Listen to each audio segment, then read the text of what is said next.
প্রশংসার ঝড় তুলছেন সিয়াম আহমেদ, একেবারে নতুন এক রূপে, এক নতুন অবতারে।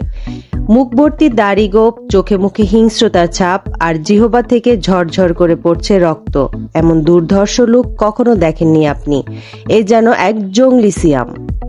আসন্ন ঈদ উল ফিতরে মুক্তি পেতে যাচ্ছে সিয়াম আহমেদ অভিনীত নতুন সিনেমা জঙ্গলি।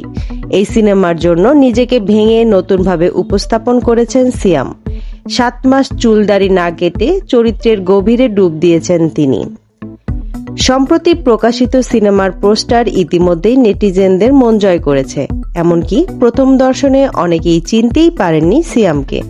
তার এই অভিনব রূপ দেখে শিউরে উঠেছেন অনেকেই। অ্যাকশন, রোমান্স এবং পারিবারিক গল্পে ভরপুর সিনেমায় সিয়ামের সঙ্গে দেখা যাবে চিত্রনায়িকা শবনম বুবলী ও প্রার্থনা ফারদিন দিকিকে।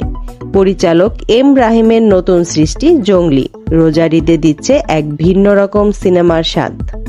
এই ঈদে আপনার সিনেমা তালিকায় থাকছে জঙ্গলি। তৈরি থাকুন সিয়ামের এই ভিন্ন রূপে ভেসে যাওয়ার জন্য। জঙ্গলি এবারের চমক আপনার জন্য।